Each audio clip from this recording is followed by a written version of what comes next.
नमस्कार दोस्तों, स्वागत है आपका हमारे वीडियो में। हमारे चैनल में आपका बहुत बहुत स्वागत, जिसका नाम है प्रोग्रामिंग विद आर.के. झा। आज के इस वीडियो में हम लोग जावा के अंदर बहुत ही इंपॉर्टेंट और इंटरेस्टिंग टॉपिक के बारे में हम लोग बात करने वाले हैं, जिसमें सेविंग, कंपाइलिंग और रनिंग के हमारे वीडियो को आपने अगर वॉच किया होगा दोस्तों, तो हमने उसमें प्रोग्राम की जावा प्रोग्राम का कंपाइलेशन और रनिंग कैसे किया जाता है इसके ऊपर में हमने बात कर रखा है। और हमने बोला था उस वीडियो में कि हम कंपाइलेशन के अंदर के इंटरनल प्रोसेस के बारे में भी बात करेंगे। तो आज की इस वीडियो में जावा के अंदर हम लोग कंपाइलेशन और रनिंग प्रोसेस इंटरनली कैसे परफॉर्म होता है, उन चीजों के बारे में हम लोग समझेंगे और बात करेंगे। साथ ही साथ एक बहुत ही इंपॉर्टेंट फीचर्स के बारे में आज हमें पता चलेगा कि जावा कैसे आर्किटेक्चर इंडिपेंडेंट या प्लेटफॉर्म इंडिपेंडेंट लैंग्वेज हो जाता है। ठीक है दोस्तों, तो बने रहे हमारे वीडियो के साथ, अंत तक जरूर वॉच करें ताकि हर कॉन्सेप्ट आपको क्लियरली समझ में आ सके। तो आइए हम लोग शुरू करते हैं दो इंपॉर्टेंट टॉपिक के बारे में समझने के लिए, जिसका नाम है बाइट कोड एंड जेवीएम। ये बहुत ही इंपॉर्टेंट कॉन्सेप्ट है जावा के लिए, और जावा के हर प्रोग्रामर को बाइट कोड और जेवीएम का नॉलेज होना ही चाहिए। तो दोस्तों, जैसा कि हमने बात कर रखा है कि प्रोग्राम का हम लोग कंपाइलेशन जब करते हैं जावा प्रोग्राम का, तो जावा के कंपाइलर का यूज करते हैं। और हम ऑलरेडी जानते हैं कि जावा में दोनों हाई लेवल ट्रांसलेटर लगा हुआ है, और दोनों हाई लेवल ट्रांसलेटर का यूज भी हमें करना पड़ता है। प्रोग्राम को कंपाइल इसका कंपाइलर करता है और रनिंग इसका इंटरप्रेटर करता है। ओके, तो जैसा कि जावा सी को हम लोग कंपाइलर समझते हैं और जावा को हम लोग इंटरप्रेटर समझते हैं। ये ऑलरेडी हमें जानकारी मिल चुकी है। जावा सी को हम प्रोग्राम कंपाइलेशन के लिए कॉल करते हैं। अब आप कॉलिंग जब करते हैं तो हमने कमांड प्रॉम्प्ट सिस्टम से कंपाइलेशन करना और रनिंग करना पिछले वीडियोस में बनाया है। हमने दिखाया था कि जब आप सपोज आप काम कर रहे हो, आपका प्रॉम्प्ट, ये प्रॉम्प्ट है, कमांड प्रॉम्प्ट आपका ये है। आप जब कंपाइलेशन के लिए कमांड टाइप करते हैं, इंस्ट्रक्शंस पास करते हैं, तो आप लिखते हैं Java C file name dot Java. Okay, आपने ये कमांड सप्लाई कर दिया, एंटर की प्रेस किया, आपका कंपाइलर कॉल हो गया। कंपाइलर और इंटरप्रेटर चूंकि जेडीके के बिन डायरेक्टरी के अंदर होता है, इसीलिए, और हम ये एज्यूम करके चल रहे हैं कि हमारा अभी जेडीके का ग्लोबल पाथ सेटिंग नहीं किया हुआ है सिस्टम में, इसीलिए डॉस प्रॉम्प्ट में जाने के बाद हम जेडीके के बिन डायरेक्टरी के अंदर मूव करके तब हम जावा सी को कॉल कर रहे हैं ताकि मेरा एक्सेस हो पाए। ओके, अगर पाथ सेट नहीं रहेगा और तब अगर आप जावा सी या जावा को किसी दूसरे डायरेक्टरी से एक्सेस करेंगे तो आपको मैसेज आएगा जावा सी और Java is not recognised as an external और इंटरनल कमांड्स, यानी डॉस उसे एज ए कमांड रिकॉग्नाइज नहीं कर पाएगा। तो चूंकि जावा सी और जावा बिन डायरेक्टरी के अंदर होता है, इसीलिए बिना पाथ सेट किए हुए जब भी हमें जावा का काम करना हो तो हमें डॉस प्रॉम्प्ट में ये प्रॉम्प्ट बना करके ही काम करना होगा। ओके, हमने जब कंपाइलेशन शुरू कर लिया, कंपाइलर को कॉल किया, अब इंटरनली कंपाइलर क्या क्या काम करता है, तो बहुत ही ध्यान से सुने दोस्तों। जैसे ही कंपाइलर कॉल होगा, कंपाइलर का सबसे पहला काम होता है हमारे प्रोग्राम के अंदर एरर्स को चेक करना। एरर्स अगर हमारे प्रोग्राम में फाइंड आउट होता है तो हर एरर्स को एट अ टाइम शो कर देता है स्क्रीन के ऊपर विथ कॉरेस्पॉन्डिंग मैसेजेस और स्टेटमेंट्स, जो कि हमने बताया था। तो इसमें आपको मैसेजेस और स्टेटमेंट शो हो जाएंगे अगर एरर मिलेगा तो। लेकिन अगर एरर मिलता है तब तो हमारी रिस्पॉन्सिबिलिटी कि पहले एरर्स को फ्री करें, सॉल्व करें, क्योंकि किसी भी लैंग्वेज का यही रूल है कि आपको प्रोग्राम एरर फ्री ही बनाने होंगे। जब तक एरर रहेगा प्रोग्राम में किसी भी लैंग्वेज में, आप नेक्स्ट स्टेप पर बात नहीं कर सकते। इसीलिए हमेशा प्रोग्राम में एरर्स को सॉल्व करना ही होगा। तो जब आप एरर्स है तो सॉल्व कीजिए, ऑब्वियसली सॉल्व कर लिया और जब सॉल्व करेंगे तब सेव करके वापस कंपाइल करेंगे। कंपाइलेशन सक्सेस होना मस्ट है, और कंपाइलेशन सक्सेस होने का पहचान हमने बताया था कि जब बिना कोई मैसेज का फिर से यही प्रॉम्प्ट अगर अपीयर हो जाए, जैसे कि ये वापस हमने इस तरीके से लिख दिया, तो बिना कोई मैसेज का ये प्रॉम्प्ट फिर से अपीयर हो जाना जावा में ये रिप्रेजेंट करता है कि हमारे प्रोग्राम का कंपाइलेशन सक्सेस हो गया। ओके, अब हम बात करेंगे कंपाइल सक्सेस होने के बाद इंटरनली क्या क्या वर्क कंपाइलर के द्वारा होता है। ठीक है दोस्तों, तो हम अब समझें कुछ चीजों को। देखिए, जब कंपाइलेशन से हमारा सोर्स फाइल गुजरा तो क्या क्या एक्टिविटी हुआ। हमने बनाया a.java, इसके अंदर हमने जो लिखा ऑब्वियसली ये हमारा सोर्स कोड हुआ, ये पास आउट हुआ कंपाइलर से।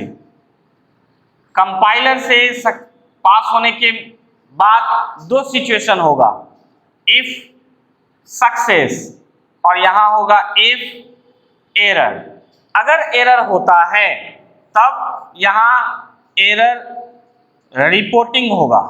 ओके, यानी इसमें दो पॉसिबिलिटीज में से कोई एक पॉसिबिलिटीज होगा। अगर एरर है तो तब इधर होगा, सक्सेस है तब आगे की ओर मूव करेगा। तो अगर सक्सेस है तब क्या होगा, तब कंपाइलर क्या करता है दोस्तों, हमारे सोर्स फाइल के रिस्पेक्ट में एक और एक्स्ट्रा फाइल क्रिएट कर लेता है जिसका नाम है a.class। ओके, यानी कंपाइलर जब प्रोग्राम का कंपाइलेशन सक्सेस हो जाता है तो हमारे सोर्स फाइल के रिस्पेक्ट में .class फाइल क्रिएट करता है। ओके, और इस .class फाइल के अंदर में जो कोड होता है ये कोड होता है बाइट कोड। ओके, ये कोड क्या होता है, बाइट कोड। यानी हम कह सकते हैं कि जावा का कंपाइलर सोर्स कोड का कन्वर्सन एक इंटरमीडिएट कोड में करता है, और उस इंटरमीडिएट कोड का नाम जावा में बाइट कोड कहा जाता है। ओके दोस्तों, अब बाइट कोड के बारे में हम लोग अगर बात करें तो क्या है ये, हम ये कह सकते हैं कि ये एक इंटरमीडिएट कोड है, इंटरमीडिएट कोड है। ओके, इंटरमीडिएट कोड का मतलब क्या हुआ कि byte code is near about machine code. You can say byte code is near about machine code but not a complete machine code. इसीलिए हम लोग इसको इंटरमीडिएट कोड कह रहे हैं। यानी हम ये कह सकते हैं कि बाइट कोड मशीन कोड के जैसा ही है, लेकिन ये कंप्लीट मशीन कोड नहीं है। इसीलिए therefore byte code can't be executed directly. Okay, bytecode cannot execute because bytecode is not a complete machine code। और जैसा कि आप जानते हैं जब प्रोग्रामर कि रन वही फाइल करता है, रन वही कोड करता है जो मशीन कोड होता है, मशीन अंडरस्टैंडेबल कोड होता है। तो बाइटकोड हम कह रहे हैं बार बार कि bytecode is near about machine code but not a complete machine code. इसलिए बाइटकोड रन नहीं हो सकता, लेकिन बाइट कोड हम अंडरस्टैंड भी नहीं कर सकते। तो कंपाइलर, जावा का कंपाइलर क्या किया कि एक इंटरमीडिएट कोड में कन्वर्ट करके बाइट कोड को छोड़ दिया। अब यहां ये सोचना है कि ये कॉन्सेप्ट क्यों इंटरमीडिएट कोड में कन्वर्सन क्यों करके छोड़ दिया, क्यों बाइट कोड का कॉन्सेप्ट लाया गया जावा में। तो अब देखिए, बाइट कोड किसी भी मशीन के ऊपर डिपेंडेंट नहीं होता है। Okay, bytecode is free from any machine architecture. Bytecode is free from any software architecture. Compiler creates bytecode, okay, that is known as intermediate code, and that intermediate code, that is bytecode, doesn't depend on any machine or software architecture. ठीक है, और bytecode एक अलग से file में contain करके छोड़ दिया कंपाइलर, और उस फाइल का एक्सटेंशन इसने .class दे दिया। तो कंपाइलर का काम यहाँ कंप्लीट हो जाता है। ओके, अब ये इंटरमीडिएट कोड यानी बाइट कोड क्या बेनिफिट पहुंचाता है, कैसे बेनिफिट पहुंचाता है, तो इस कॉन्सेप्ट को दोस्तों लगाने के पीछे डेवलपर्स का यही मकसद था कि जावा को प्लेटफॉर्म और आर्किटेक्चरल इंडिपेंडेंट बनाया जाए, है ना। तो कैसे बनाया, तो कंपाइलर फेज में बाइट कोड क्रिएशन तक करके छोड़ दिया गया और डॉट क्लास फाइल क्रिएशन होकर के रह गया। कंपाइलर का यहाँ रोल कंप्लीट हो जाता है, रिस्पॉन्सिबिलिटी कंप्लीट हो जाता है। इसके बाद शुरू होता है इंटरप्रेटर का काम यानी रनिंग फेज का काम, यानी यहां से इंटरप्रेशन अपना शुरू करेगा।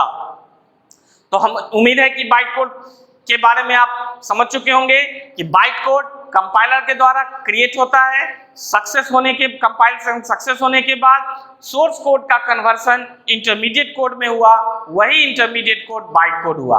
बाइट कोड किसी भी मशीन पे डिपेंड नहीं करता है, वो मशीन फ्री होता है और कंप्लीट मशीन कोड नहीं होने के कारण ये रन भी डायरेक्ट नहीं कर सकता है। ओके, इसका फर्दर ट्रांसलेशन एक स्टेप और होने का जरूरत पड़ता है और बाइट कोड जिस फाइल में कंटेन होता है उस फाइल का एक्सटेंशन डॉट क्लास होता है जो कंपाइलर के द्वारा क्रिएट किया जाता है।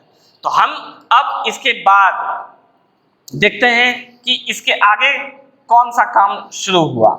ठीक है दोस्तों, अब यहां ये डॉट क्लास फाइल गुजरता है इंटरप्रेटर से। ओके, यानी इंटरप्रेटर को ये dot class file pass out होता है। तो इंटरप्रेटर क्या करता है कि रैम के ऊपर एक पर्टिकुलर एरिया रिजर्व कर लेता है ना, और इस एरिया का नाम होता है JVM और इस JVM एरिया में डॉट क्लास फाइल लोड हो जाता है, यानी हम कह सकते हैं कि बाइट कोड लोड हो जाता है। और अब इंटरप्रेटर इस JVM एरिया के अंदर जो बाइट कोड अवेलेबल है उस बाइट कोड का फिर से कन्वर्सन शुरू करता है अकॉर्डिंग टू मशीन आर्किटेक्चर। तो जिस मशीन पर हमारा इंटरप्रेटर काम करेगा बाइट कोड का लाइन बाय लाइन उसी मशीन आर्किटेक्चर और सॉफ्टवेयर आर्किटेक्चर के हिसाब से कंप्लीट मशीन कोड में कन्वर्सन करेगा और फिर एग्जीक्यूट भी करेगा। यानी ये simultaneously interpreter simultaneously 3 work running time में करता है। पहला, JVM एरिया से बाइट कोड का लाइन बाय लाइन रीडिंग करता है। दूसरा, at a time machine code में कन्वर्सन करता है और तीसरा, रन कभी करवा लेता है। यानी ये 3 काम साइमल्टेनियसली रनिंग टाइम में इंटरप्रेटर के द्वारा परफॉर्म किया जाता है। इसीलिए जावा के इंटरप्रेटर को JIT कंपाइलर भी कहते हैं, जिसमें JIT का मतलब है जस्ट इन टाइम। ठीक है दोस्तों, तो जस्ट इन टाइम कंपाइलर यानी ऑन टाइम ये बाइट कोड को JVM एरिया से रीड करना लाइन बाय लाइन, उसका कंप्लीट मशीन कोड में कन्वर्सन करना according two processor machine software architecture और फिर उसको रन करवाना। तो इतने एक्टिविटी ये इंटरप्रेटर रनिंग टाइम में परफॉर्म करते हैं, इस तब हमारा जावा का प्रोग्राम काम करता है। तो अब देखिए ये मशीन आर्किटेक्चर कैसे हो गया इस बाइट कोड और JVM के मदद से। यही JVM हमारा JRE के द्वारा सपोर्टेड होता है, या इसीलिए हमने देखा था वीडियोस में, हमने बोला था कि JRE का भी हमारे सिस्टम में होना मस्ट है। JRE नहीं होगा वही जावा का रन टाइम इन्वायरमेंट कहलाता है, वही हमें JVM सपोर्ट करता है और कंट्रोल करता है, तब हमारा जावा का प्रोग्राम रन कर पाता है। ठीक है दोस्तों, तो हमने देखा कि जावा के एग्जीक्यूशन के लिए जो फाइल आता है वो डॉट क्लास फाइल होता है। डॉट क्लास फाइल कंपाइलर के द्वारा क्रिएट होता है, तभी क्रिएट होता है जब प्रोग्राम का कंपाइलेशन सक्सेस होगा। ये डॉट क्लास फाइल इंटरप्रेटर के द्वारा यूज में आता है रनिंग के लिए। इसीलिए हम कह सकते हैं कि जावा के एग्जीक्यूटेबल फाइल का एक्सटेंशन क्या होता है, तो आप कहेंगे डॉट क्लास एक्सटेंशन होता है। यही dot class file interpreter use करता है, जेवीएम के एरिया के मदद से भी प्रोग्राम को एग्जीक्यूट करता है। तो अब हम इसे आर्किटेक्चर इंडिपेंडेंसी के रिस्पेक्ट में समझें तो हम देख सकते हैं कि सपोज आपने किसी विंडोज प्लेटफॉर्म पे सपोज आपने कंपाइलर को यूज किया, जेडीके वहां भी इंस्टॉल किया, कंपाइलर यूज किया, प्रोग्राम को कंपाइल करा लिया, बाइट कोड तैयार कर लिया, एक डॉट क्लास फाइल तैयार कर लिया। दूसरा, फिर यूनिक्स वाले किसी इन्वायरमेंट में आप चले गए और वहां पर भी जेडीके रखा आपने, वहां उसका इंटरप्रेटर यूज किया और विंडोज प्लेटफॉर्म पे बना हुआ डॉट क्लास फाइल हमने यूनिक्स प्लेटफॉर्म पे इंटरप्रेटर को पास कर दिया। अब interpreter according to machine architecture, according to software architecture, उस डॉट क्लास फाइल के अंदर बाइट कोड को कंप्लीट मशीन कोड में कन्वर्ट करके रन करवा लिया। इस तरह से हम देख पा रहे हैं कि जावा आर्किटेक्चर इंडिपेंडेंट, प्लेटफॉर्म इंडिपेंडेंट किस तरीके से बन जाता है। इसीलिए जावा के अंदर दोनों हाई लेवल ट्रांसलेशन फेज को डाला गया है दोस्तों, कंपाइलर का भी यूज और इंटरप्रेटर का भी यूज, और बाइट कोड का कॉन्सेप्ट, जेवीएम का कॉन्सेप्ट, इन सभी कॉन्सेप्ट को लाने के पीछे मकसद यही है डेवलपर्स का कि जावा प्लेटफॉर्म और आर्किटेक्चर इंडिपेंडेंट लैंग्वेज बन सके। तो हमें उम्मीद है कि आपको आज का ये बाइट कोड और जेवीएम का कॉन्सेप्ट समझ में आ गया होगा।